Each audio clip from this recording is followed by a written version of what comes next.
The Word of God is alive and powerful, sharper than any two-edged sword, piercing even to the dividing asunder of soul and spirit, and of the joints and the marrow, and is a critic of the thoughts and intents of the heart. All Scripture is God-breathed, and is profitable for doctrine, for reproof, for correction, for instruction in righteousness, that the man of God might be mature, thoroughly equipped unto all good works.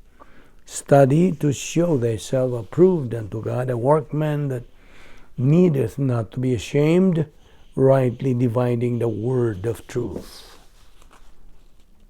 James 1:12, Blessed is the one who perseveres under trial, because having stood the test, that person will receive the crown of life that the Lord has promised to those who love him. Isaiah 64:6, All of us have become like one who is unclean, and all our righteous acts are like filthy rags. We all shrivel up like a leaf, and like the wind, our sins sweep us away. Romans 12:2, Do not conform to the pattern of this world, but be transformed by the renewing of your mind. Romans 14:12, So then, each one of us will give an account of ourselves to God. Sa dili pa kita magpadayon sa atong pagtuon sa pulong sa Dios ni adlaw, sa amas nandan, gikinahanglan ang atong pagsugid sa atong mga sala ngadto sa tubangan sa Dios nga Amahan. If we confess our sins, God is faithful and just to forgive us our sins and to cleanse us from all unrighteousness. 1 John 1:9 kana. Nawalan kanimo dili pa magtutuo, ang imong buhaton dili ang pagsugid sa imong mga sala, kundi ang imong butang sa imong pagtuo. Put your faith on the Lord Jesus Christ, nga siya lamang ang manluluwas. Tuuhi siya, o ikaw maluwas. Acts 16:31. Usa, sa hilo magampo kita.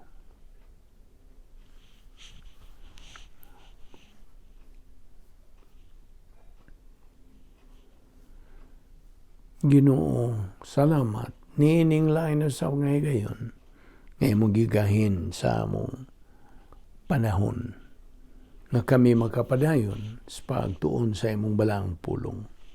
Salamat, Ginoo, nining tanan, nga grasya, nga among ipahimuslan.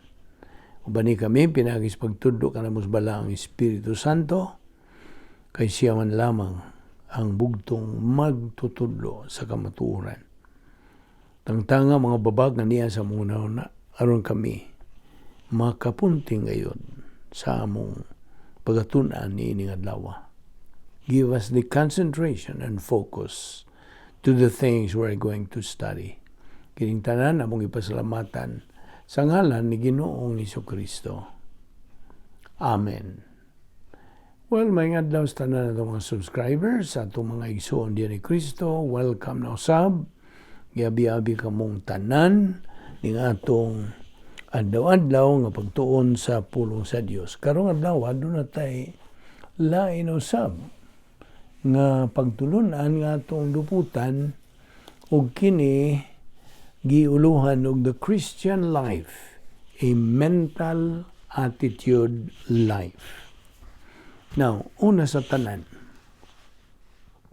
magtuon kita sa pipila ka mga prinsipyo diha sa pulong sa Dios nga may kalabutan kini sa doktrina on a believer's spiritual growth bahin sa iyang pagtubo ng espirituanon, unsaon sa magtutuo, pagkabot sa iyang tumong nga maong espirituanong pagkahamtong, unsa man ang mga patakaran, standard steps nga sundon sa magtutuo, aron sa ingon niya na dili siya mabiktima sa mga pino kaayong mga paagi ni Satanas nga iyang linglahon ang magtutuo, to succumb to his wiles and cosmic blasphemous fallacies.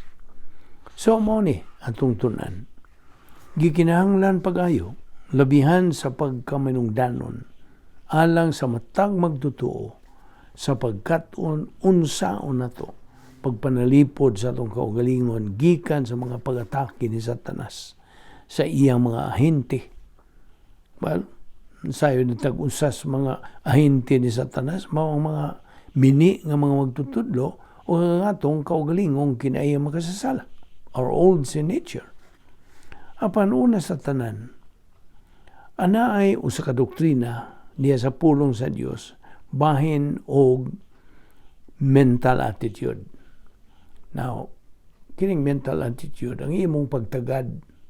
Okay? Attitude is pagtagad, di ba? Pagtagad nimo diha sa imong panghunahuna. Mental attitude. Ato lang ni Visayan, sistema sa imong panghunahuna. Okay? I don't know, budawat ka niya na nga akong paghubad.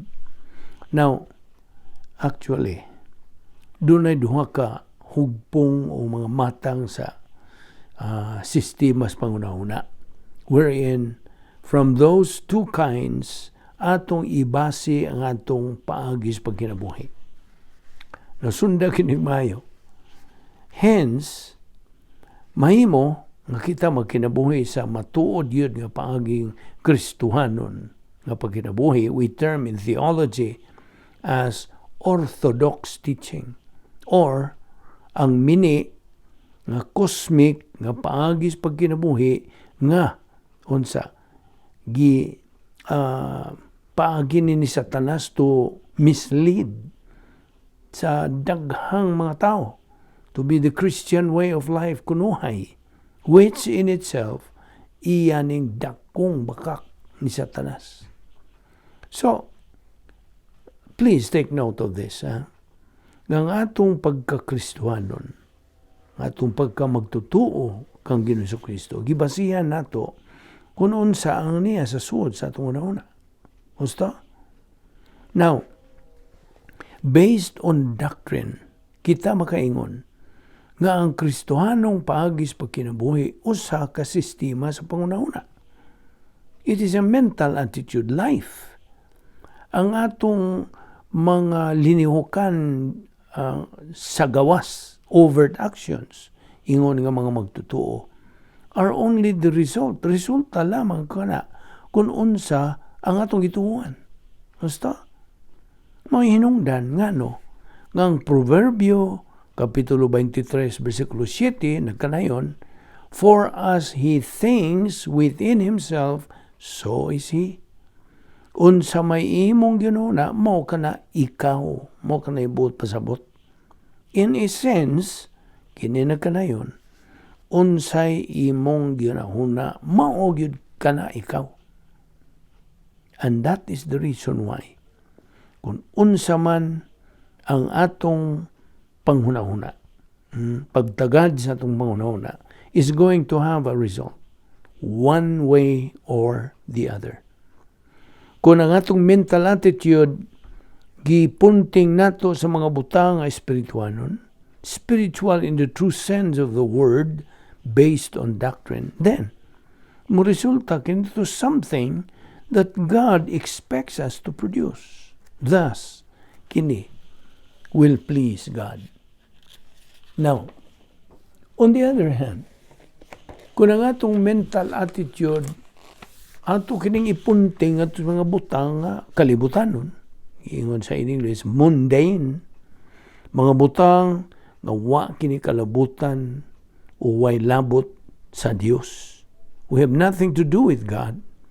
Then, apparently, kini mo resulta sa dili pagpahimuot sa Dios. Apparently, it results to displeasing God. That's all there is to it. Ug busa, we can safely say nga ang atong mental attitude, that's very important. Alang ka na itong mga magtutuo. Thus, there is absolutely no way to be doing divine things sa diha ang atong huna-huna puno lang kini o mga tawhanong mga pangunahuna. Human viewpoint, or what others call worldly. Now, unsa may mong tawag sa katao nga nagabuhat niya na? Tubag, imong tawagon siya nga maot, hipokrito. Gusto? Na unsa may maulagway sa kahipokritong tao? A hypocrite does or pretends to be what he is not. That is how it's defined. Inana, maura man ay atong kanang inunta ma-define. Actually, he does things nga diha sa iyang pangunahuna. You see? While if we put it all the way around, it is likewise impossible for one to be thinking spiritual. Apan ang iyang mga binuhatan do not appear to be.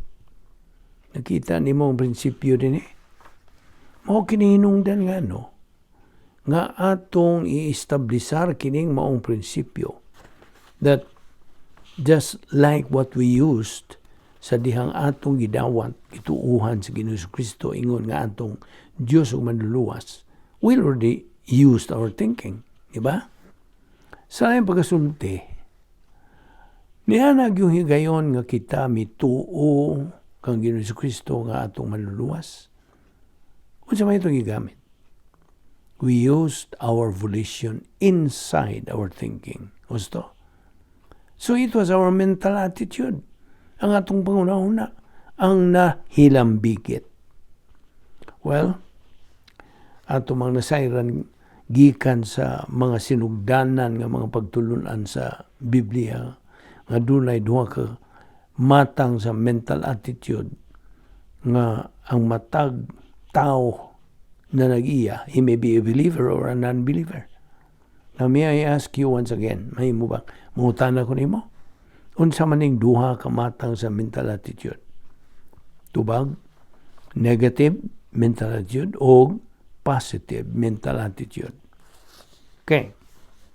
Just as there are two kinds of mental attitude, doon na po'y duha ka matang sa viewpoints, namely human viewpoint and divine viewpoint. Ang doktrina nagatudlo ka na to nga ang tawhanon nga mga panghunahuna, human viewpoint, mo resulta sa tawhanon nga maayong binuhatan. Samtang ang Diyos nun nga panghunahuna, mo resulta sa Diyos nun nga maayong binuhatan. That's a very simple logic. Gusto? There is no way nga kung sa ka magtutuo pagawas o Diyos nun nga mga maayong binuhatan if all that is in his mind is human viewpoint. Kasabot ka ba? Just as there's no way. Wag yun. It's impossible for a believer to produce human good if all that is in his mind mga Diyos nun nga mga manghuna-una. Kaya binimo, we cannot build in our mind something or anything we intend to do. Gawas kung atong gitunan o atong nakatunan kanang maong butang nga atong buhaton. So do you get the point? What do we really want to mean by that? Unsa man buot na to pasabot? Well, for example, if you intend or want to become a lawyer, manalitan buot kang mahimong kanang manlalaban. Mo man ay Visayan, no? Now, di yung ka mahimo usan na nga manlalaban hangtod nga mutuon ka. Muskwila ka, mukat-on ka to become a lawyer. Or you want to become an engineer or a doctor or a nurse. Kaya binimo, ikinahanglan nga mutuon o mukat-on ka o mugraduar to be what you desire to become. Right? Sa laing pagkasulti, anything or whatever we desire to do, to function, or to perform, kini magagsugod yun right here in our mind. And you just cannot move or perform any kind of work as a Christian until your mentality has been what? Until it has been set ingon nga espirituanon. Because kung ang atong pangunahuna is just all filled with human viewpoints, puro ragyod mga tawhanong mga pangunahuna, certainly it is impossible for us to be spiritual. Imposible. Now, sabtag na, mga hinungdan nga no, nga daghang mga Kristohanon karong panahuna who are sort of confused. Nalibog sila or surprised by asking their own selves as, what's the matter with my Christian life now, ha? Unsa naman niya akong pagka-Kristohanon karon? As what the pastor said, as what the Bible teacher said, God is going to give me this and that.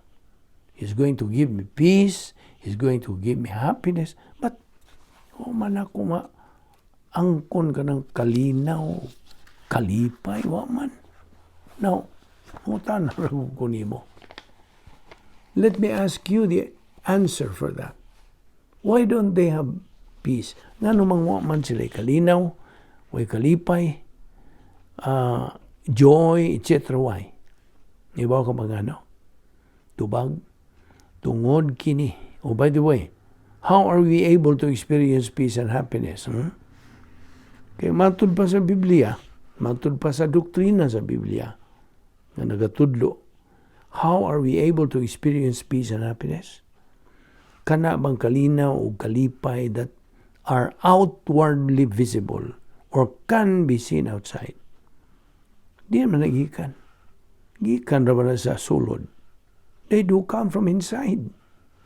Now that kind of peace and happiness, dili ni mahimong artificial. Real gini. Tinuod gini. Now, sabta kini. We will never be able to experience artificial peace and artificial happiness if wa kita, first of all, wa kita'y set in our mind that we have that peace and happiness. Now, in another note, tinuod magyod nga, ana ay uban ka nato who just take the old sin nature for granted. Muragwa lang nila panumbalinga. Do you still remember the old sin nature? Kinaiyang makasasala. Hay, mani. Niya sa sulod. Sa tanang silda sa atong kanang lawas na puno ni sa old sin nature. Well, aron sa paglabas sa atong panumduman bahin ini, ang kinaiyang makasasala, which is otherwise called the old man or unod. Ana, niya ni sa matag tao, ina sa iyang physical body. Now, sabta ni, no matter how spiritual you are, no matter how spiritually mature you are, ang imong kinaiyang makasasala naa diha kanimo. Sabta gina. And what are some of the results? Unsa man? Or what are some of the sins that our old sin nature usually commit? Unsa man? Well, out of the thousands upon thousands of sins that we commonly commit, hay man, hinganli ko no, ang pipila ni ining maong mga sala. Well, okay.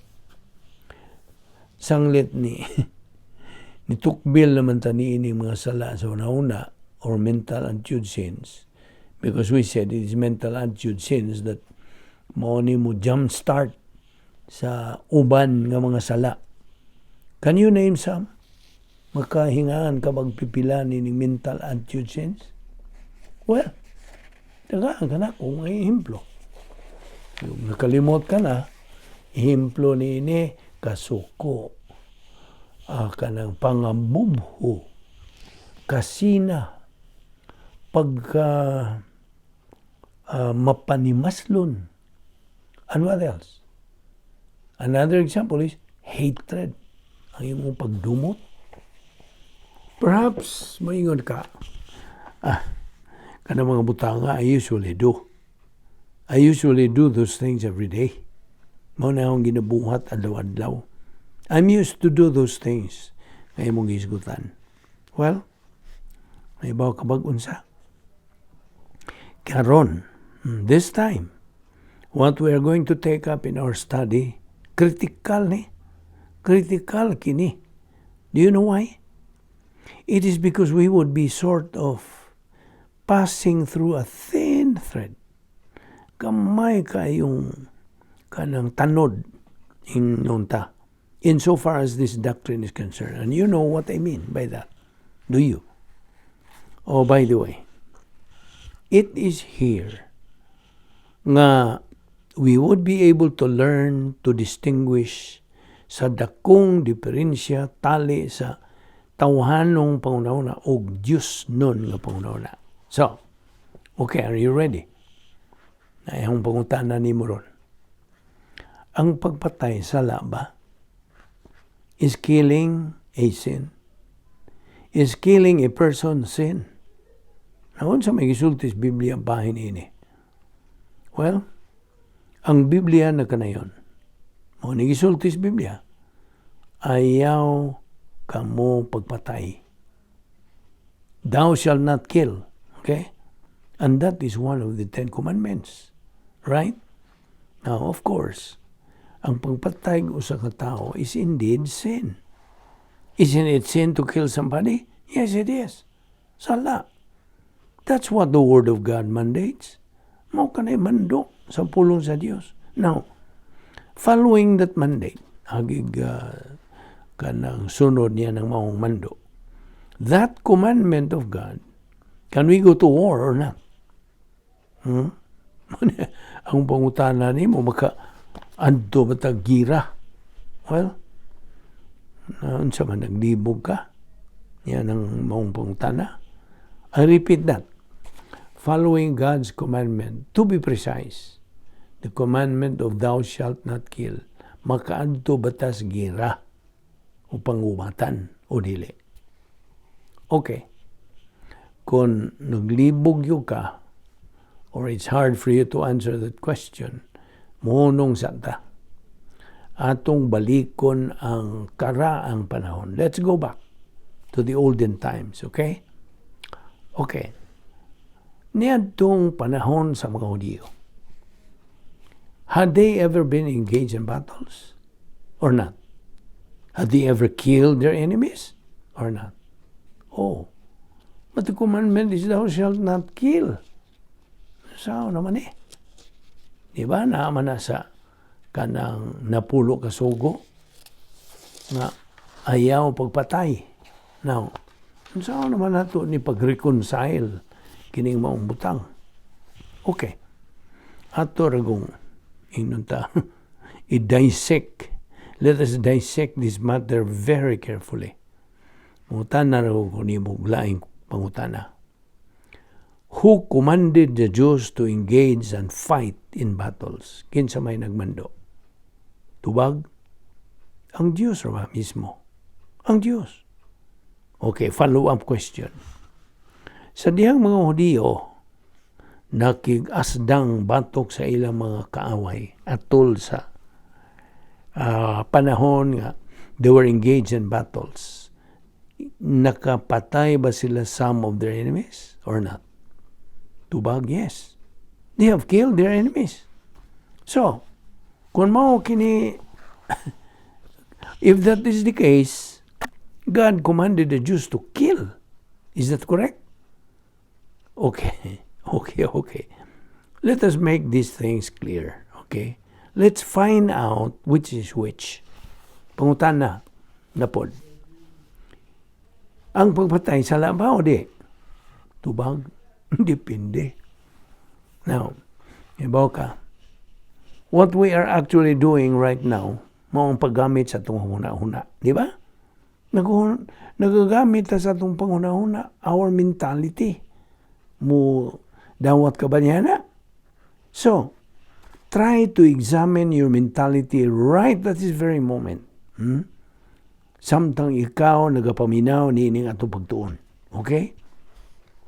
And do you know what's going to happen to you at this moment if you do not have Bible doctrine?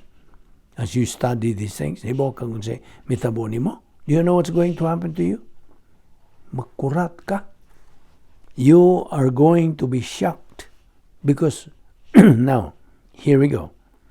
Unsa may pulong sa Dios really mean or actually mean sa diha nga mimando kini ayaw pagpatay. Thou shalt not kill. You know what God's word really mean by thou shalt not kill? Ibaw ka ba? Unsa ang gipasabot niini sa pulong sa Dios by the commandment thou shalt not kill is this. Paminaw. Ang Dios na komando kanato ayaw pagpatay ni bisang kinsa out of anger. Humikan sa imong kasuko, sa imong pagdumot, ug imong kanang mapungtanon, no. Dili na. Maunay gidili sa Dios. Dili kay ang pagpatay mo na akong gipa-tinaw nimo what God's word really mean. By the commandment thou shalt not kill. Mao nga not to kill anybody out of anger, hatred, or vindictiveness. Now, unsa may itong tawag? Meaning killing a person out of anger or hatred. Unsa man na atong matawag niya na? That's murder. Pagbuno na. That is what this particular commandment, thou shalt not kill, really mean. Mao ginabot pasabot. It means, thou shalt not murder. Now, ang pulong kill diya sa commandment, thou shalt not kill, in the original Hebrew language, kini wa magpasabot to kill yun, or to take another person's life, kundi pagbuno, to murder. Kaya binimo, to kill and to murder are two different things. Diferensya ba? Ang pagpatay o pagbuno. What again do we mean by to murder? It means taking a person's life out of any mental attitude sin. Did you see the point here? Now, sa laing bahin, kung moadto kas gira, ingon nga sundalo, and while you are holding tight your weapon, andam ka na sa pagpusil sa imong kaway, okay? Sa diha nga imong kanang kablito na ang imong gato, mo ba na? When you pull the trigger to shoot your enemy, unsa may nasi mo na at that very instant. What are you thinking then at that very moment? Mo ni pangutana. Well, you are free, 100% free from any hatred. Gusto? Wag yung kayo mga kasuko, pagdumot. But what do you think would be the first thing to come into your mind? Iba kagunsa. Ang imong tawhanon nga pagbati, your human feeling. Tungod kay, naghiskot manguta din niya about pagbati, like hatred, and so on. Now, sa sitwasyon sa gira, in a war situation, unsa may imong ginuhuna would be the very first thing that would come into your mind samtang ikaw nag-atubang sa imong kaway. Unsa man. What do you think? Now, let's be practical on this. As far as this given situation is concerned, unsa man gyud imong ginuhuna would be the very first thing or feeling that comes to you. Unsa man. It's fear. Kahadlok. Di ba? Yes. Kahadlok. Ang una gini mong bation that comes first into your mind. Well, tingali moingon ka, if I don't make the first move to kill my enemy, I would surely get killed first. So, moingon ka, nyana, di ba? Di yung buot nga ako maunhan. Now, that's always the case. Just imagine, ikaw nag-atubang na sa imong kaaway face to face. Kaya bini mo, ang imong kaaway, andam na sa pagpusil ni mo. And you're also getting ready yourself. Nga imo ng kabliton kan imong gato sa imong pusil. Well, naturally, you've got to shoot your enemy first before he could make the first move, di ba? And you're doing it tungod kay nagapanalipod ka sa imong katungod sa pagkinabuhi. Correct? You're protecting your right to live. And that is the number one reason. Now, karon, tanawa kinina nga usas mga patukuranan inunta mga institutions nga gi-establishar sa Dios mao ang nasod. Okay? Ang tulo ka mga institution mao man ang imong kamubuton, ang kaminyoon ug ang panimalay. So, ang nasod may ikaupat nga institution nga gi-establishar sa Dios. Okay?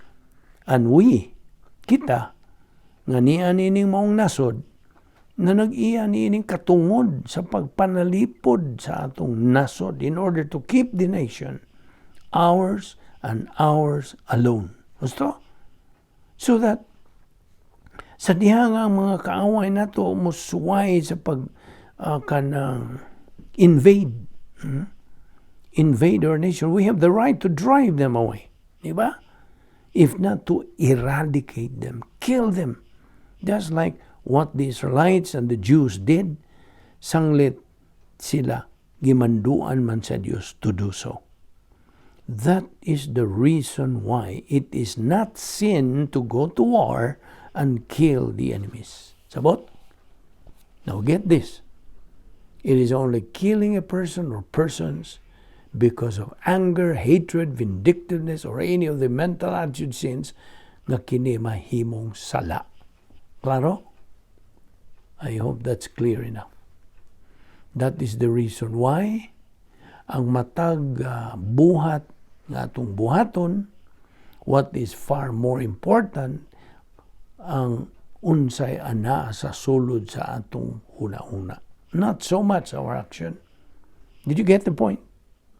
Because if we just look at it outwardly, ang tawahanong pangunahuna, human viewpoint, because in human viewpoint, it's only what is visible.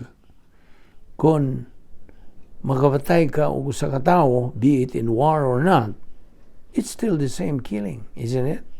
It's still the same thing, killing, be it in war or not. Mo na hinungdan nga, no? Na kung mugamit na ta sa atong tawhanong pangunahuna, human viewpoint, and you try to argue with people outside, natural. Reason out gina sila by saying, well, that's all the same. It's just plain killing. And since it's killing, it's all committing sin. Wrong. Sayop. Kadungo ka? Sayop na. Why is it wrong to say that? Since it's all the same thing. Killing is all sin kuno. Nga naman. Tungod kay ang Diyos, wa magatanaw at the act of killing, but what is here in our mind. Sabtag na. The point is this. When the act of killing was being done, unsa may diha sa imong huna-huna. Kita nimo? What a big difference. Dako kayong kalahian. Well,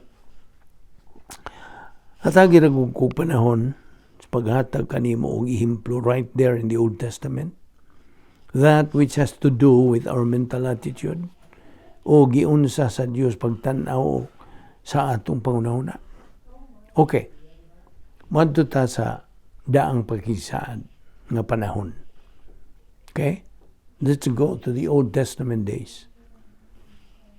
Let us have our minds now set to the Old Testament times, particularly during the time of David. Og dinhi di ay nato ipadayon sa atong paghisgot ni ugma.